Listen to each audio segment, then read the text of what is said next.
Primeira carta do apóstolo Paulo aos Coríntios, capítulo 6. Os irmãos acharam? Vamos ler a partir do versículo 9. Diz assim a palavra do Senhor: Não sabeis que os injustos não herdarão, ou não hão de herdar, o reino de Deus? Não erreis, nem os devassos, nem os idólatras, nem os adúlteros, nem os efeminados, nem os sodomitas, nem os ladrões, nem os avarentos, nem os bêbados, nem os maldizentes, nem os roubadores herdarão o reino de Deus. Versículo 11: E é o que alguns têm sido, mas haveis sido lavados, mas haveis sido santificados, mas haveis sido justificados em nome do Senhor Jesus, pelo Espírito do nosso Deus. Louvado seja o Senhor. Os amados podem sentar. Aleluias, graças a Deus. Meus amados irmãos, esse texto, como talvez outros que a gente vai citar aqui no decorrer da ministração, e diante de tantos outros textos como esse, são textos que muitas das vezes não são ministrados nas congregações, não são ministrados aos corações dos cristãos, porque, para adiantar para os irmãos, já quero dizer que essa palavra que foi escrita pelo apóstolo Paulo, inspirado por Deus, não foi escrito para ímpios, não foi escrito para pessoas que não tinham tido uma experiência com Deus. Pelo contrário, foi escrita a uma igreja chamada Igreja de Coríntios, uma igreja que, se você pegar desde o capítulo 1, 2, 3 em diante, você vai ver que era uma igreja que Paulo diz: nenhum dom vos falta, uma igreja que era abastada nos dons espirituais, uma igreja que tinha um dom de línguas, uma igreja que tinha interpretação das línguas, uma igreja que tinha profecia, era uma igreja dotada pelas dádivas do Espírito Santo. E por que eu disse que muitas das vezes uma mensagem como essa, um texto não é pregado? Sabe por quê? Porque só a leitura do texto muitas das vezes não agrada os ouvidos dos ouvintes.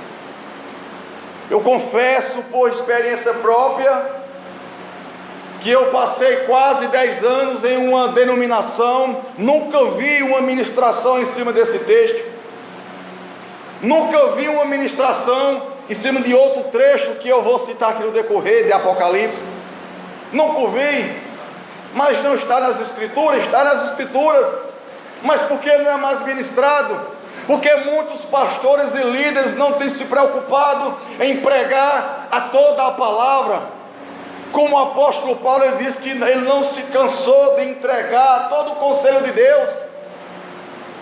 A preocupação de Paulo era de mostrar sempre para a igreja do Senhor a palavra verdadeira, a palavra que desperta, a palavra que liberta, uma palavra que transforma.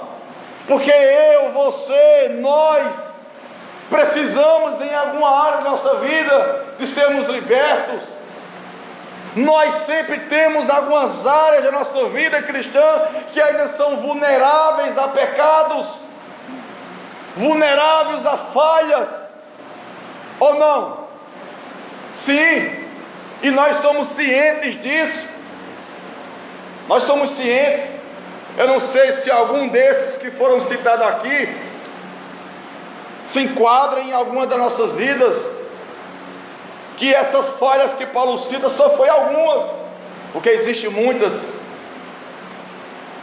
Mas você vê que hoje, meus irmãos, a cada dia que o tempo vai passando, a cada dia que se aproxima a grande promessa do retorno de Cristo, o compromisso com as sagradas Escrituras tem se perdido. Por isso que o mundo jaz no maligno, e quem governa esse mundo é Satanás, é o príncipe desse mundo. Por isso que Satanás, ele a cada dia, ele usa os seus servos para inventar, para criar as parafernálias, os atrativos, as distrações, todo um meio de coisas que vem para prender a humanidade aqui. Porque quanto mais o homem estiver ocupado com as coisas que lhe são oferecidas, menos tempo ele terá para as coisas de Deus. Eu sempre tenho dito aqui, nós sempre temos dito, Satanás é um ser astuto. E Paulo diz, certa vez escrevendo para uma das cartas, ele diz: não ignoreis os ardis de Satanás. Não ignore, não faça vista grossa, procure ter conhecimento de como ele age, como ele ataca, porque ele hoje ataca de forma sutil. Antigamente, na perseguição da igreja, como é que ele tentava matar a igreja, acabar com a igreja? Matando os cristãos. Era arenas, coliseu, fogueiras, cruzes, decapitados. Essa era a forma pela qual o diabo usava os seus servos para querer acabar com a igreja. Porém, chegou um momento que Satanás viu que não conseguia. A solução para acabar com a igreja não era matando os cristãos, porque quanto mais cristão morria dando testemunho, mais ímpio se convertia ao verdadeiro evangelho. Glória a Deus. Então Satanás, na sua malignidade, foi que eles vamos mudar a estratégia, porque Satanás é um ser que ele muda a estratégia. Ele sabe como trabalhar, ele conhece os desejos dos homens ímpios, ele sabe o que as pessoas professam e desejam. E aí nós temos vivido um tempo profético, que é o tempo que a Bíblia fala, o tempo do fim, o tempo que antecede o retorno de Cristo. Qual é a artimanha que Satanás tem usado hoje para matar a igreja? Na sua totalidade, não é matando o corpo físico, porque é só o que ele podia fazer, e é só o que ele pode fazer, matar o corpo físico. Mas ele viu que matando o corpo físico não conseguiria roubar a salvação que estava no coração. Matando o corpo físico não conseguia roubar a fé.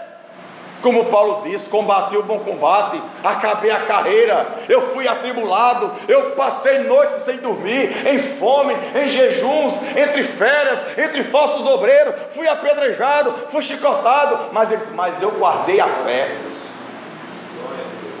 Então Satanás não conseguia roubar essa fé do coração do povo de Deus. E ele começou a entender que a forma de matar a igreja do Senhor não era tirando a vida. Não era tirando a vida.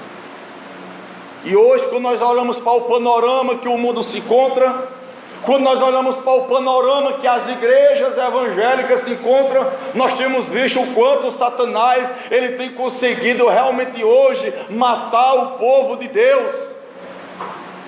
Não mais tirando a vida, apesar que em alguns países acontece isso, mas introduzindo no meio do povo, introduzindo no coração do povo aquilo que ele tem gerado aí fora.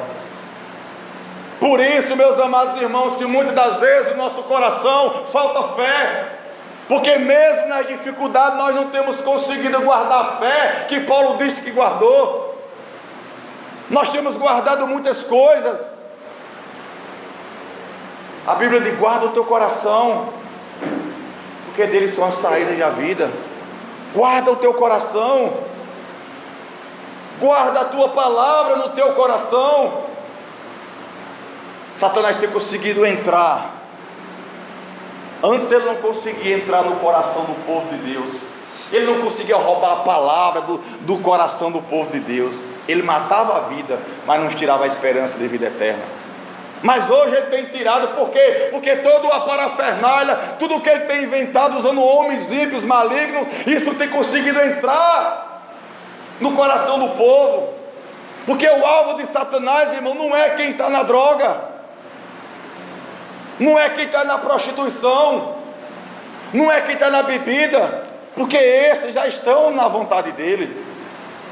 Esses já estão escravizados nas garras dele. Sabe quem é o alvo dele? É eu e você. E talvez ele sabe que matando o corpo físico não vai roubar o que está dentro. Aí ele mudou a estratégia. Vamos usar outras coisas. Vamos roubar o tempo dos cristãos. Vamos roubar os tempos dos cristãos. Como? Vamos colocar coisas atrativas nas suas mãos. Vamos levar para dentro das suas casas coisas que vão roubar o tempo deles. Vamos colocar coisas que eles vão ficar fascinados, vidrados. Por isso que a cada nova tecnologia que surge, a primeira coisa que o ser humano quer é tomar posse. Eu quero a melhor TV da última geração, eu quero o melhor celular de última geração. E não estou dizendo que você não possa ter, não saia daqui entendendo as coisas erradas. O que eu estou dizendo é que nós somos impulsionados a viver dependente dessas coisas. Somos impulsionados a andar no mundo que a tecnologia está andando. Somos impulsionados a andar no mesmo curso que o mundo está andando. E quanto mais facilidade, menos preguiçosos para as coisas de Deus nós ficamos. Quanto mais facilidade, menos tempo nós temos para as coisas de Deus. E esses dias Deus ele vem nos alertando, Ele vem nos corrigindo, Ele vem cobrando de nós, para que a gente se posicione, irmãos, para que a gente comece a passar os dias da nossa vida que nos resta, não vivendo mais na carne, fazendo a vontade dos homens, como disse Pedro, mas vivendo no centro da vontade do Senhor. Não estou dizendo que você não possa ter seu momento de lazer, de distração, isso é importante com a sua família, porém as distrações que são vividas hoje separam a família, porque hoje pais, para não ver o seu filho aperreando, entregam um celular na mão dele. Você chega em algumas casas, como eu entro, pessoas simples, humildes, financeiramente falando, pessoas simples mesmo, humildes, que não têm uma boa condição, uma boa renda, talvez como eu e você tenha, mas se tiver 5 integrantes na família, cada um tem um celular. E aí o diabo entendeu o que? Demos um tiro certeiro, acertamos, estamos conseguindo prender os cristãos naquilo que nós estamos oferecendo como tecnologia, como facilidade, e mais distantes eles estão da palavra, porque o diabo sabe, quanto mais eu e você meditamos na palavra, mais libertos nós seremos, mais de Deus nós se encheremos, mais santificados nós seremos, porque Jesus disse em João 17, quando ele ora ao Pai: Pai, santifica-os na verdade, a tua palavra é a verdade. Então quanto mais nós lemos, mais nós somos santificados, somos purificados, somos lavados. Por isso que às vezes quando você está lendo a palavra, imediatamente o Espírito Santo vem: ei, deixa isso não é para você. Mas quanto mais distante da palavra nós ficamos, mais nós vamos entender que nós somos santos. Quinta-feira no culto de oração aqui, eu ia dizer aos irmãos, alguns que ia falar só terça, mas Deus está me movendo a falar hoje. Quinta-feira no culto de oração aqui, quando eu estava aqui de joelho, fiz minha oração, alguns irmãos fizeram a sua, e eu aqui clamando, orando ao Senhor, pedindo misericórdia, em concordância, e Deus falou ao meu coração, e eu chorei aqui de joelhos, porque Ele falou ao meu coração dizendo: eu tenho ouvido a oração de todos, porque eu sou soberano, mas nem todas as orações têm sido sinceras, e eu chorei aqui, porque a minha possa ser que esteja no meio dessas, que não tem sido sincera.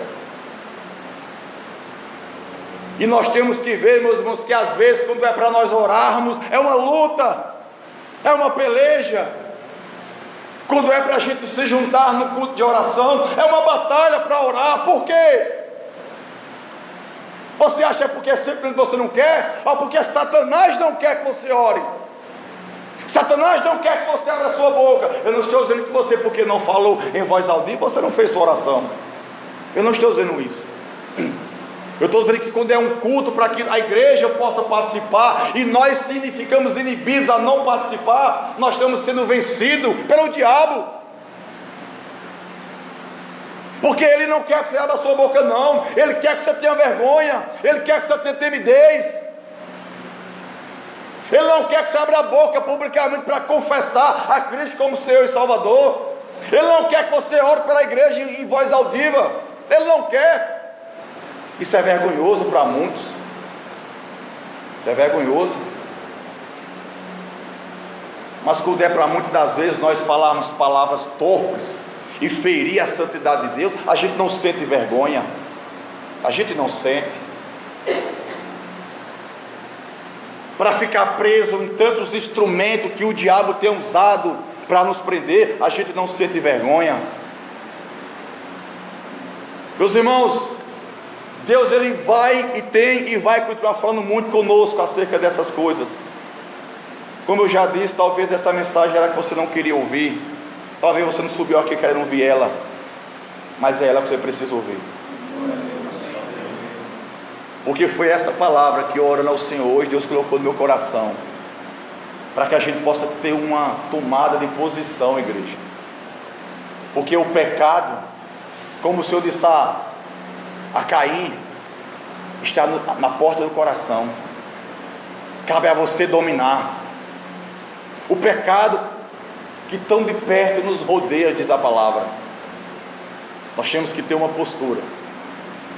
Não podemos de maneira nenhuma ser uma igreja congregando, servindo ao Senhor, adorando ao Senhor, cantando louvores, ouvindo a palavra, mas ainda estamos presos em coisas que temos agradado mais ao diabo do que ao Deus vivo. Como está a nossa vida de oração sincera diante do Senhor? Esses dias Deus falou comigo em casa, eu orando, meditando no estilo de oração para terça-feira, na continuidade. E sabe o que foi que o Senhor falou comigo? Quanto mais vocês estão distante de mim, mais vocês se acham santos. Quanto mais vocês estão distante da minha presença, mais vocês se acham santos. E ele disse mais: mas quanto mais perto de mim vocês se aproximam, mais vocês vão ver o quanto vocês são pecadores. E nessa hora que nós estamos vivendo, irmão, nós precisamos não se afastar dele.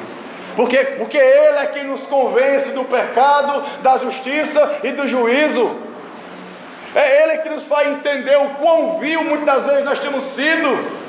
Se eu estou distante do Senhor, se não há comunhão, se não há vida de oração, se não há um coração entregue, se eu estou distante do Senhor, no serviço, no aplicar a minha vida na presença dEle, o diabo quer me fazer entender que eu não tenho um pecado.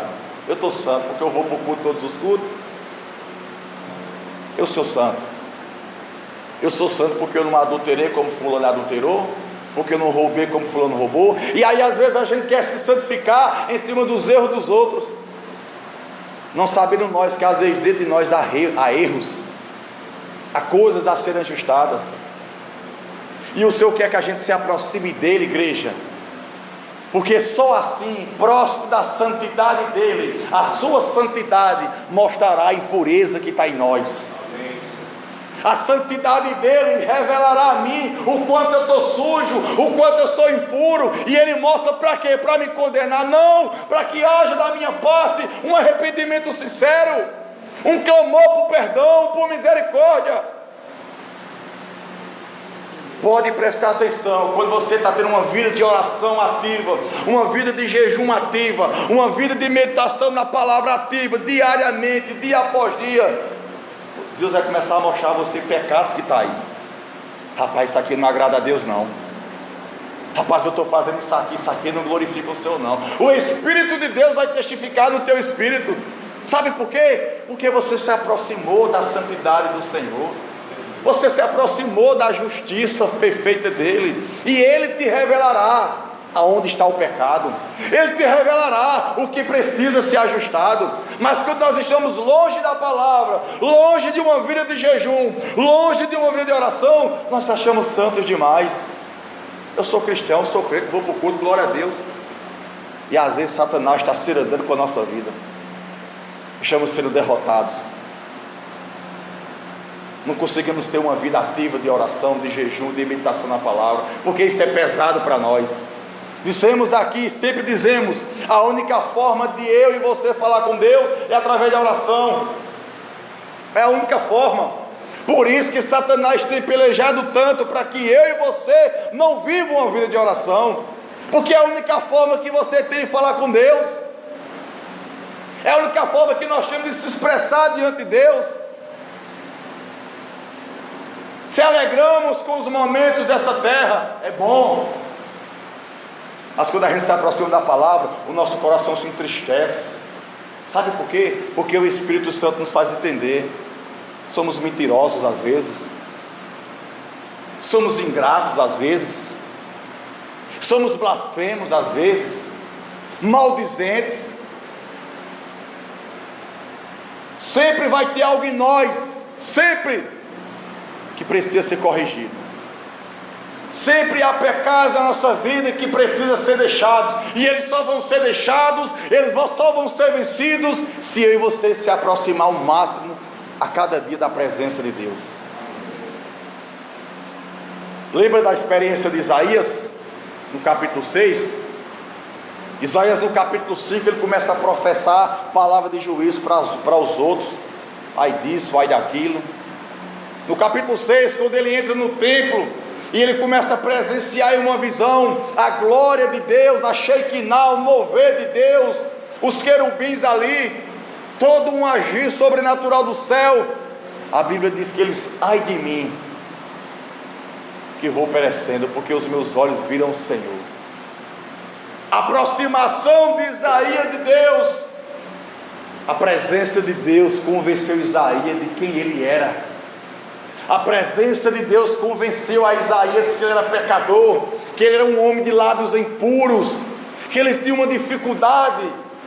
E nós temos uma grande dificuldade, não ver as nossas dificuldades. Temos uma grande facilidade de ver as dificuldades dos outros. Temos uma grande facilidade de ver o aigueiro que está no olho dos outros. Mas temos uma grande dificuldade de ver as nossas dificuldades.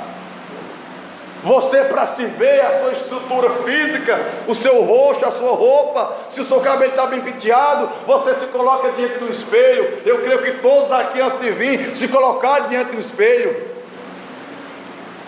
E quando há um cabelo errado, uma sobrancelha arrepiada, o espelho vai te mostrar onde está o defeito, porque você não consegue se olhar a si mesmo, a não ser pelo espelho. E sabe quem é o espelho espiritual nosso? A palavra do Senhor. Só que esse espelho, ele não nos mostra por fora, esse espelho nos mostra por dentro.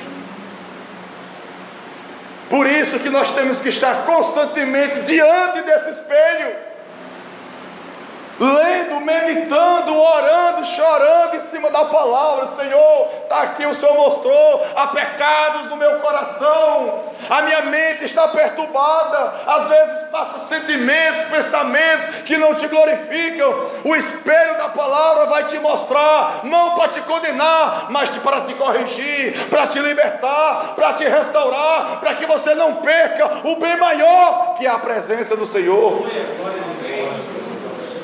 Davi, quando ele peca, ele escreve um salmo dizendo: Senhor, não me lances da tua presença. Eu pequei, Senhor, mas me purifica, porque só o Senhor é que pode me purificar. Torna-me a dar a alegria da tua salvação. Talvez tenha alguns aqui que faz tempo que não sentem mais a alegria da salvação, se alegram em muitas coisas, mas pela salvação não. Ou talvez alguns que nunca sentiram, o que é a alegria da salvação em Cristo Jesus. Isso é sério, irmão.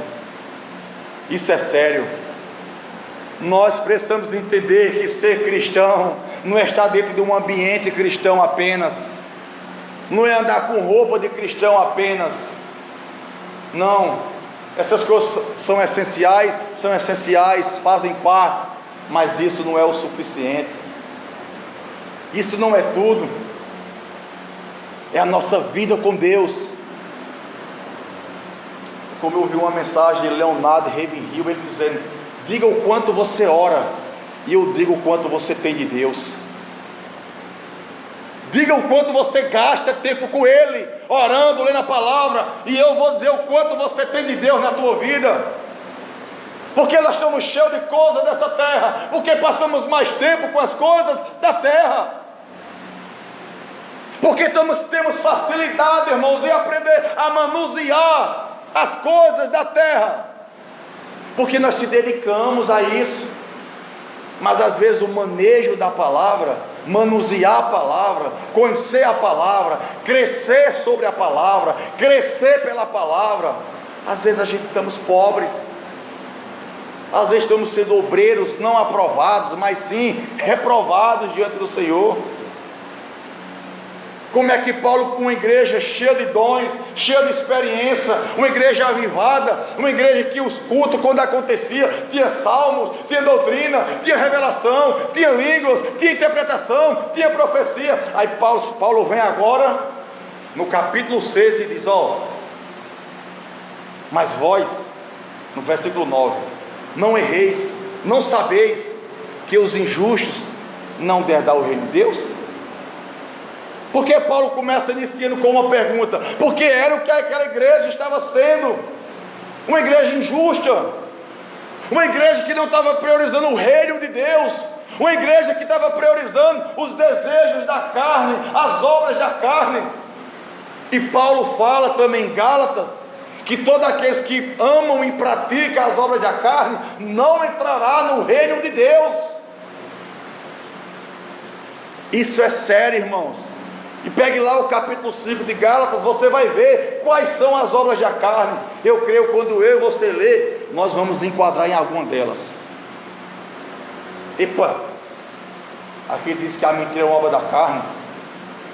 Às vezes eu minto, então o reino de Deus não é para mim, porque a Bíblia diz que eu não vou entrar aqui, o mentiroso não entra. Isso é sério ou não é, irmãos? Isso é sério. Porque quem é o pai da mentira? Satanás.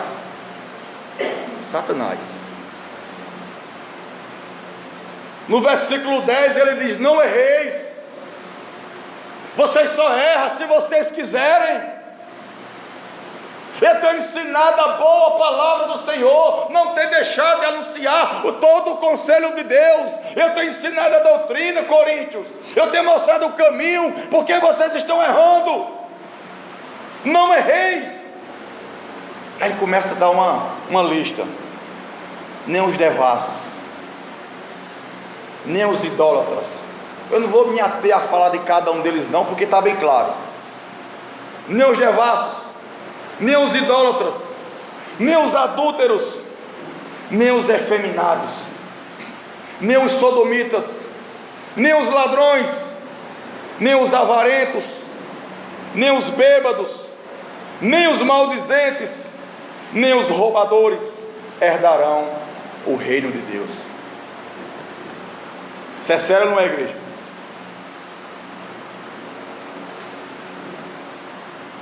E torna a dizer, isso aqui não era para ímpios não, era para um povo que tinha sido salvo, era para um povo que tinha tido experiências com Deus. Mas como é que esse povo estava? Sendo avarento, devasso, idólatra, muitos afeminados, muitos sodomitas, muitos roubadores, muitos avarentos, muitos beberrões, muitos maldizentes. E Paulo, no versículo 11, é o que ele diz: e é o que alguns têm sido. Na igreja de Coríntios era o que alguns, não eram todos, mas alguns estavam caindo nessas práticas. é o que alguns entre vós têm sido, estava dizendo Paulo. Olha só, irmãos, isso é pesado, isso é duro. Lembre-se que muitas vezes para você adulterar, não precisa você trair sua esposa. Na prática, Jesus disse, só basta olhar e desejar no coração. Será que quantas vezes talvez nós não adulteramos? E talvez nunca pedimos perdão? Porque Satanás faz a gente entender que não tem nada a ver. O Evangelho é um caminho estreito, irmãos. Por isso que eles que a porta é estreita e o caminho é estreito. Evangelho de porta larga não é o evangelho que leva para o céu, é o evangelho anátema, maldito, que engana o homem, ilude o homem com falsas promessas e prepara o homem para ir morar no lago de fogo. Mas o evangelho verdadeiro, genuíno, puro, o caminho é estreito, mas é o caminho que conduz o homem à vida eterna com Cristo. E nós precisamos escolher em que caminho nós queremos andar, porque andar num caminho evangélico no estreito não é estar numa igreja séria, porque muitos podem estar em uma igreja séria, mas estão andando no caminho largo. Só em eu estar em uma igreja séria, ou uma igreja comprometida com a verdade, uma igreja que prega a verdade, não faz de mim um crente verdadeiro, porque a experiência de cristão é uma experiência pessoal com Cristo. É uma experiência pessoal. Se nós não tivermos uma experiência pessoal de entender que o Evangelho é um caminho de renúncia, Jesus diz, quem quiser vir após mim, negue-se a si mesmo. Ele não pede para você negar outra pessoa, não. Ele pede para você negar a si mesmo. Porque negar os outros é fácil, rejeitar os outros é fácil, mas quando é para a gente rejeitar as nossas vontades, principalmente quando as nossas vontades trazem benefício para nós, é fácil negar aos outros, mas a nós mesmos é difícil. Aquele que quiser vir após mim, aquele que quiser, ele não obriga, ele chama, vinde a mim todos, mas aquele que quiser, é necessário negar a si mesmo. É necessário, porque só passa no caminho estreito quem consegue negar a si mesmo. Quem consegue negar a si mesmo? Será que nós estamos dispostos a conseguir a negar a nós mesmos? A negar o que a gente gosta? Quem é que está disposto aqui a negar a televisão que rouba seu tempo?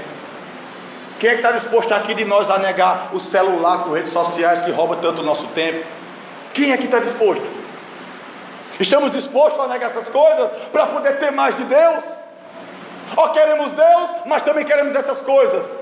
Não tem como, porque Jesus, aquele que ama o mundo e as coisas que no mundo há, o amor do Pai não está sobre ele. Então você precisa escolher, eu preciso escolher, nós precisamos escolher a quem nós vamos amar, porque a quem nós mais ama é onde a gente mais se dedica. Aquele que a gente mais ama e tem desejo e carinho é onde a gente mais dedica a nossa vida. Às vezes aquilo que é mais importante para nós é o que passamos mais tempo. Sabia disso? Aí diante de uma palavra dessa, sabe o que é que o Senhor me faz ver? O quanto o Senhor muitas das vezes não tem sido importante na nossa vida, na minha vida, porque passamos tempo com tantas outras coisas e tão pouco tempo nós passamos com o Senhor.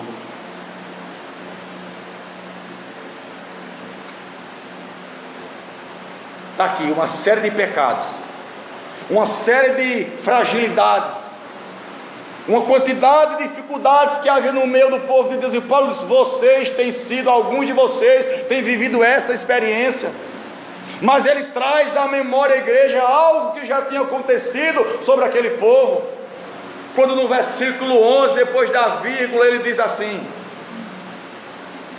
o versículo 11 diz, e é o que alguns têm sido, vírgula, mas haveis sido lavados.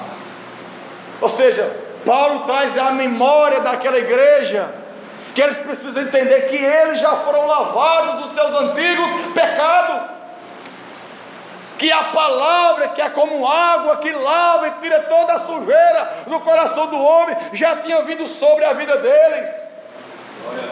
mais haveis sido lavados, mais haveis sido santificados, mais haveis sido justificados, em nome do Senhor Jesus, pelo Espírito de nosso Deus. Vocês esqueceram, Coríntios, que vocês viviam uma prática de pecado, e Cristo lavou vocês, justificou vocês, santificou vocês, e agora vocês novamente estão voltando a uma vida velha, as velhas práticas, os velhos costumes. Sabe quando é que a gente começa a voltar às velhas práticas? Quando a gente não ora. O homem que ora deixa de pecar, disse Leonardo Reveril. O homem que ora deixa de pecar, mas o homem que peca deixa de orar. Qual prática nós estamos fazendo? Estamos orando para vencer o pecado, ou estamos pecando e sendo perdedor em uma vida de oração? O homem ou a mulher, a igreja que ora, deixa de pecar. É uma forma pela qual nós vencemos os pecados, oração. Porque quanto mais de Deus eu e você se aproxima, mais o Senhor mostrará onde estará o erro. Do céu, essa fofoquinha aqui está na tua vida, isso não me glorifica. Você fica tão sensível ao Espírito Santo, que você imediatamente, Senhor, me perdoa, eu não vou fazer mais. Porque você quer sentir a presença dEle todos os dias. A presença que você sente quando você se arrepende, que você chora, que você confessa, é uma presença tão gloriosa que te preenche. Será que você já sentiu isso? Essa presença que te quebranta, que te preenche, que te alegra, é uma fonte que jorra dentro de você, que solta para a eternidade. Será que estamos sentindo isso, irmãos? Será que já sentimos isso? Ao aproximarmos dele, essa presença é tão maravilhosa que a gente só quer deixar o pecado para ter mais essa presença. Por isso a necessidade de se aproximarmos dele. Por isso a necessidade de entender que o Senhor nos libertou para vivermos em novidade de vida. O Senhor nos transformou para em Cristo sermos nova criatura. As coisas velhas já passaram, eis que tudo se fez novo. Louvado seja Deus. Aleluia, Senhor Deus. Não podemos voltar a antigas práticas, não podemos voltar a viver as coisas antigas. Paulo diz: não erreis, não erreis. João diz: filhinhos, na sua casa, filhinhos, não pequeis. Mas se alguém pecar, se eu vou pecar, se você pecar, temos um advogado, o qual ele intercede por nós, e ele nos purificará de todo o pecado. Não pequeis. A nossa vida é para não errar. Por isso que quando Jesus curava, fazia um milagre, ele dizia: vai e não peques mais. Porque o Senhor nos chamou não para viver uma vida de pecado, mas para viver uma vida de santidade. Porém, se eu e você pecar, joelho no chão, temos um advogado que intercede por nós. O pecado na minha e na tua vida não pode ser um estilo de vida. O pecado na vida do povo de Deus não pode ser algo prazeroso, uma prática. Eu vou pecar porque é bom, porque eu gosto, porque é gostoso, porque eu sou fraco, porque a carne é fraca. Deus me entende, Deus me perdoa. Não brinque com a graça do Senhor. Não brinque. Quantas coisas tem apartado o povo de Deus. E terça-feira a gente vai abordar muito sobre isso. Sobre coisas que para a gente hoje, o diabo conseguiu colocar na nossa mente uma palavrinha mágica. Não tem nada a ver. Não tem nada a ver. Meu corpo, minhas regras. Meu corpo, minhas regras. Então o que me aguarda é o lago de fogo. Porque o corpo não é meu. A Bíblia diz que nós fomos comprados pelo bom preço. Fomos comprados nossa alma, nosso espírito e nosso corpo, os quais pertencem a Deus. Então quem tem regra sobre o meu corpo é Deus. Quem tem regra sobre a minha vida é Deus. Quem tem regra sobre o meu coração é Deus, através da sua palavra, não sou eu. Porque o escravo não tem vontade própria. Mas de quem nós somos filhos escravos? A Bíblia diz: se você é vencido por alguém, você torna-se escravo daquele que lhe venceu. Será que nós temos sido vencidos pelo pecado e voltando a ser escravo do pecado? E quando o Senhor nos corrige, a gente abre os nossos lábios e diz: não tem nada a ver. Não tem nada a ver eu agir assim, não tem nada a ver eu viver assim, nem tem nada a ver eu vestir isso, não tem nada a ver eu usar isso. Você já perguntou ao Espírito Santo se não tem nada a ver?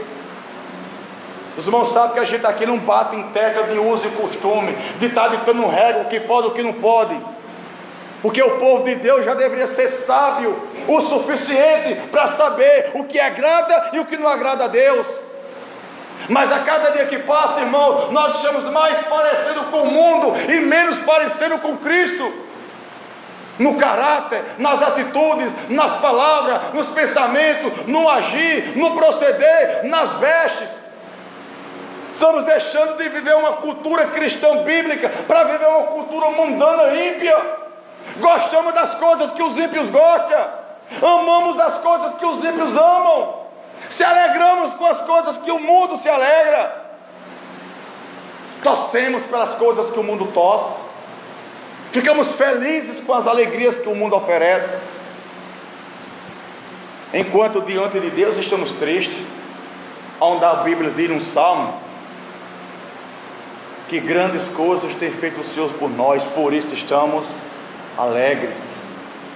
Na presença de Deus nós iremos estar alegres, irmãos. Se o Senhor está te corrigindo, se o dedo de Deus está no teu coração, no meu coração, louvado seja o nome dEle, porque Ele é o meu e o teu Pai, porque esse Pai ama, e porque Ele ama, Ele corrige, Ele açoita todos aqueles que recebem por filho. Mas se nós não aceitamos correção, nós não somos filhos, e sim bastardos. É isso que a palavra diz. Não erreis. É o que algum de vós tem sido, mas Ele trouxe à memória. Olha o que Cristo fez por vocês, olha o que Deus fez por amor à vida de vocês. Vocês já foram lavados. Deus te deu um falar santo, porque hoje você fala como o mundo, voltou a falar como o mundo. Deus lá no começo da convenção, no primeiro amor, mostrou a você quais eram as vestes que você deveria usar, que glorificavam o nome dEle. Não é para o homem, é para glorificar o nome dEle. Mas porque o tempo passou e vieram outras coisas, e agora dizemos não tem nada a ver. Eu prefiro andar sensual, manifestando sensualidade, que é uma obra da carne. Eu prefiro usar uma roupa, um estilo de vida, o qual o meu corpo possa ser instrumento de sedução para o homem ímpio que está aí fora. Como nós ganharemos o ímpio para Cristo se estamos andando igual a Ele? Como? Como, igreja? Eu conversando com os irmãos esses dias, a gente falando da história da igreja de 40, 50, 70 anos atrás. Tudo era diferente. Tudo era diferente. Por isso que o povo era mais perseguido, porque o povo era um povo distinto em tudo, porque o povo procurava parecer mais com Cristo e menos com o mundo.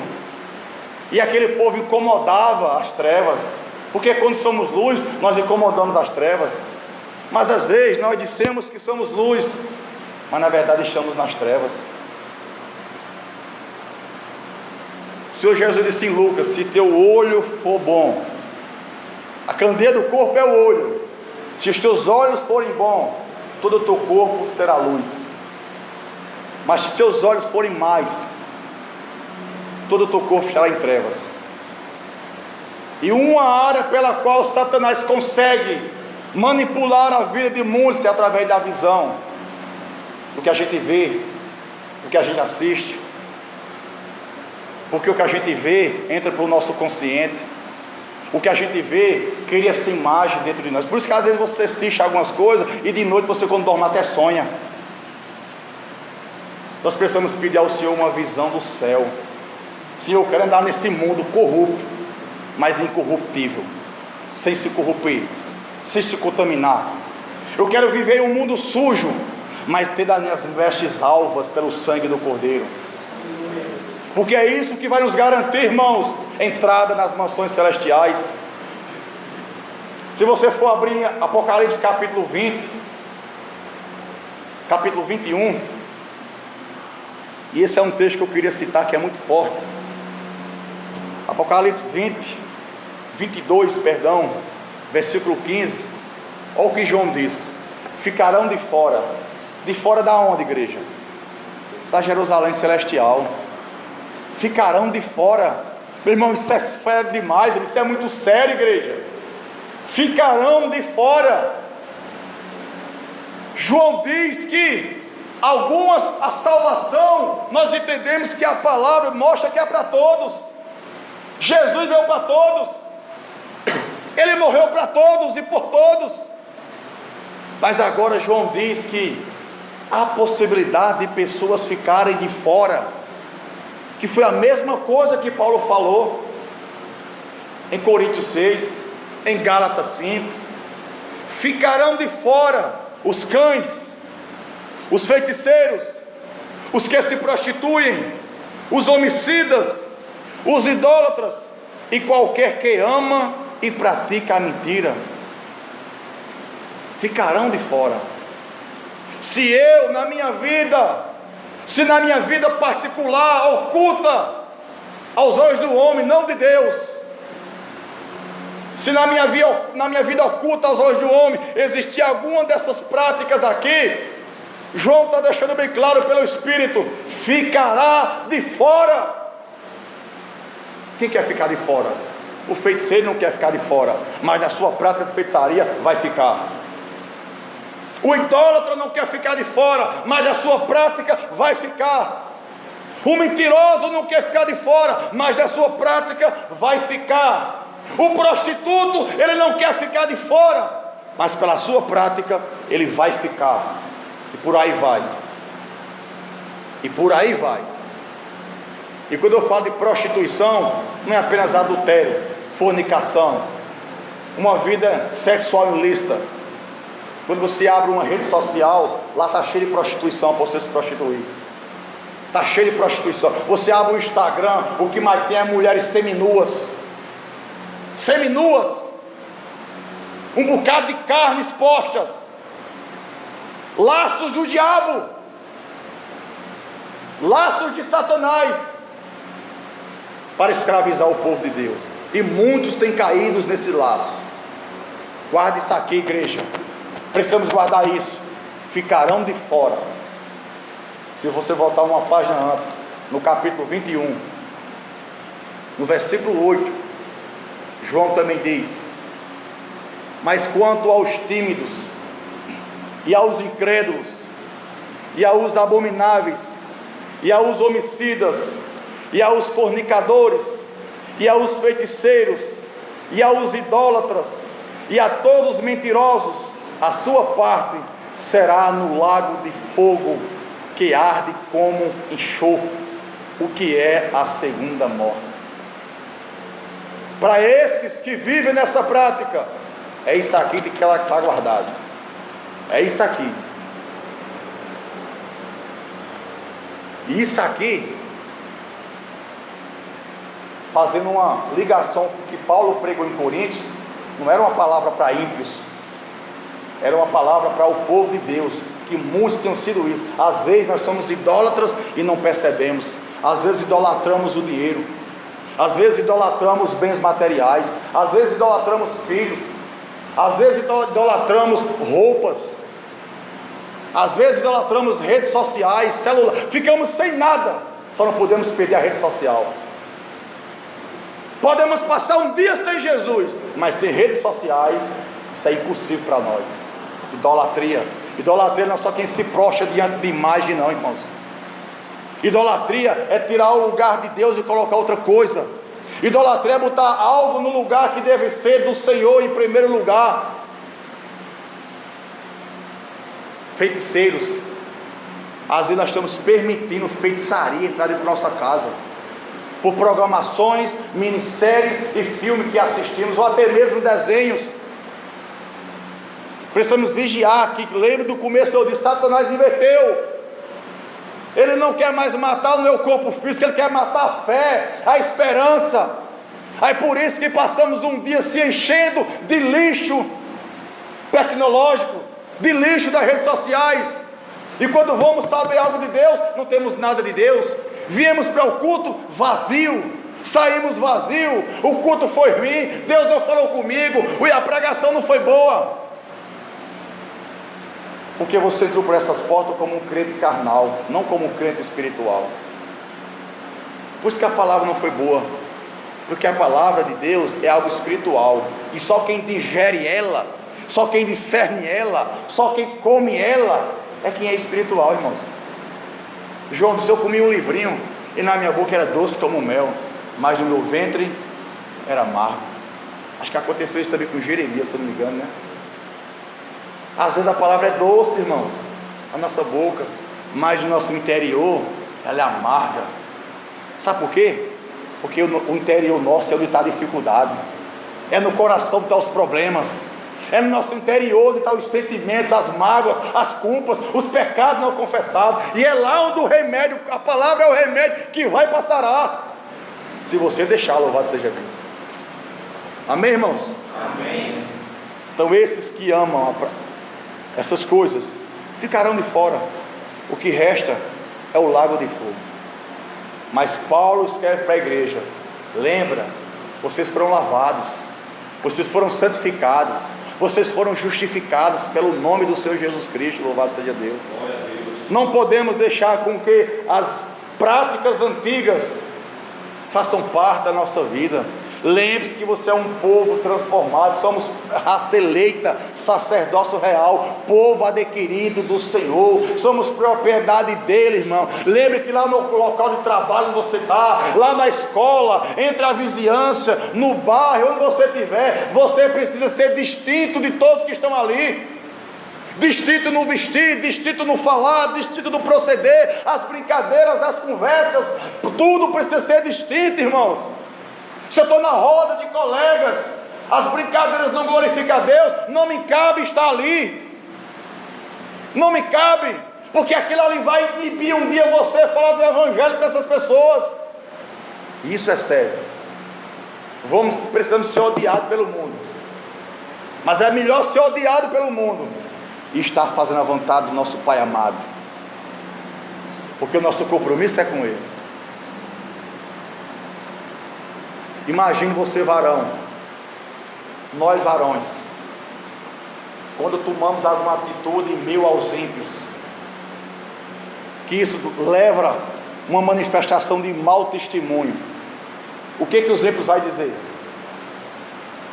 E é porque ele diz que é crente. Poxa, ele não é crente? Por que ele fez isso? Por que ele gosta disso? Porque até onde eu sei, os crentes não é para estar nessas coisas, nessas práticas. Ou você acha que não acontece isso? Acontece, irmão. Você, irmã, que está no meio de ímpios, de colegas, de familiares, de pessoas que não tiveram experiência com Deus, e você consente em certas coisas. Poxa, mulher, tu está usando essa roupa e tu não é crente? Até onde eu sei, crente não usa esse tipo de roupa, não. Até onde eu sei, crente não pinta as unhas de preto, não. Até onde eu sei, crente não usa batom preto nos lábios, não. Mas é o que alguns têm feito, é o que alguns têm sido. Não se ofenda com alguma coisa que eu falei, não se ofenda, porque maior responsabilidade tem sobre a minha vida de mostrar uma verdade para você. E se eu não mostrar, se eu for uma atalaia que eu encubro a verdade de Deus, Ele vai cobrar de mim. E se você não quer praticar a palavra, é melhor Ele cobrar de você do que de mim. Eu só não posso deixar de pregar a palavra. Doa a quem doer. Já tem muita gente pregando o que as pessoas gostam de ouvir. Sabe por quê, irmãos? Ninguém aqui carrega título. Eu sou pastor, eu sou presbítero, mas nós sabemos uma responsabilidade que temos diante de Deus em relação ao povo dele. E um dia, cada coisa que eu preguei errado, ao deixar de pregar o certo, o Senhor vai cobrar de mim. Se você quiser ficar com raiva por alguma coisa, não fique de mim não, fique da palavra, porque a verdade dói, a verdade bate, mas aceita que dói menos. Aceita que dói menos. Pratica para você ver se muita coisa não muda. Começa a ser diferente no local do trabalho, na escola, entre os familiares, entre os vizinhos, para você ver se você não vai ser criticado, se você não vai ser apontado, se você não vai ser perseguido. Começa a ser diferente, mas não queremos ser perseguidos, então nós temos que estar igual a todo mundo, para ser aceito por todo mundo. Jesus nunca viveu uma vida para ser aceito por todo mundo. Ele viveu uma vida para agradar o Pai. Ele ensina a sua igreja a viver uma vida para agradar o Pai. E Ele tem nos ensinado a viver uma vida para agradar o Pai, porque o nosso compromisso é com Ele. Se fulano não vai gostar do meu procedimento, se fulano não vai gostar da minha roupa, se minha roupa é brega, é chula, pouco importa. O que importa é Cristo ser glorificado na minha vida. O que importa é eu dar um bom testemunho de um servo, de uma serva, para que Satanás não tenha nada de nos acusar, como diz a palavra. Nada. As irmãs, você imagina você vestir uma roupa sensual? Olha os varões que os ímpios estão. Vestimos uma roupa sensual e passar entre os ímpios, e os ímpios cheios de desejos carnais, desejar o nosso corpo. Corpo esse que é templo e morada do Espírito Santo. Como é que você se sente? Induzindo o ímpio a permanecer mais na podridão do pecado. Como você se sente? Como nós se sentimos? Porque nós daremos conta de toda a influência de pecado que nós transmitimos para as pessoas. Porque o ímpio já está atolado no pecado. Se meu corpo ele é instrumento de injustiça para sensualizar e trazer o ser humano a viver mais aí de pecado, papai vai cobrar de mim. Porque aonde era para ter uma conduta diferente para despertar um desejo de salvação, pelo contrário, o meu corpo foi usado como instrumento de injustiça para suscitar lascívia no coração de pessoas. Como é que nós se sentimos? Sabendo que a gente está andando na rua mal vestido, e quando a gente passa por uma mulher solta uma piada.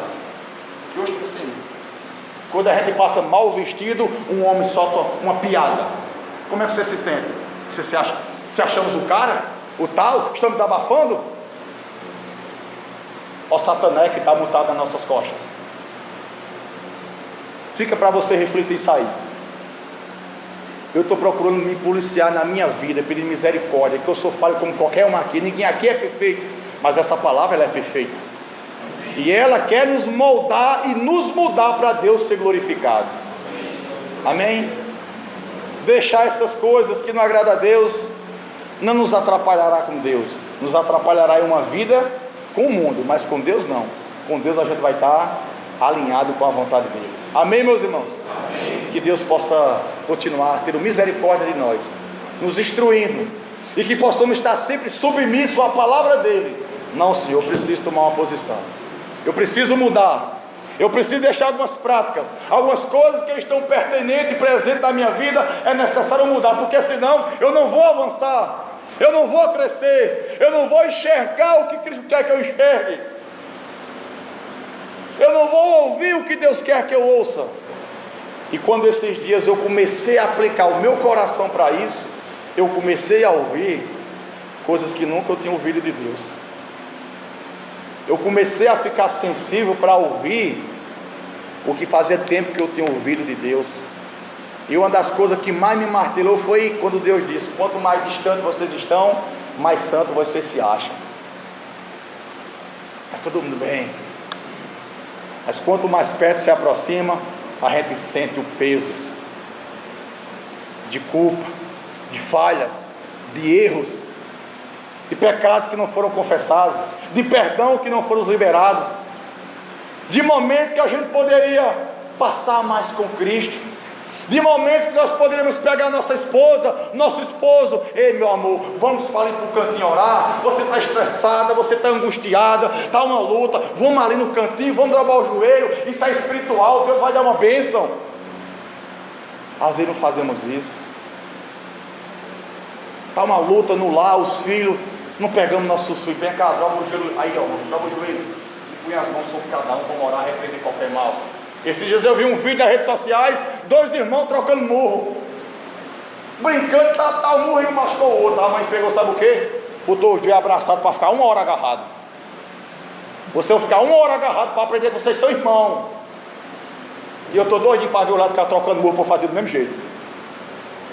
Fica aí um aguentando o outro, para entender que é do mesmo sangue, é família. Porque se a gente deixar, ó, vira bagunça. E às vezes termina o nosso lar ficando pior do que o lar de muitos ímpios aí fora. Mas nós temos que se lembrar: fomos lavados, fomos salvos, fomos libertos, fomos justificados pelo poder do nome de Jesus Cristo. Louvado seja Deus. Amém, meus irmãos? Vamos colocar de pé em nome de Jesus.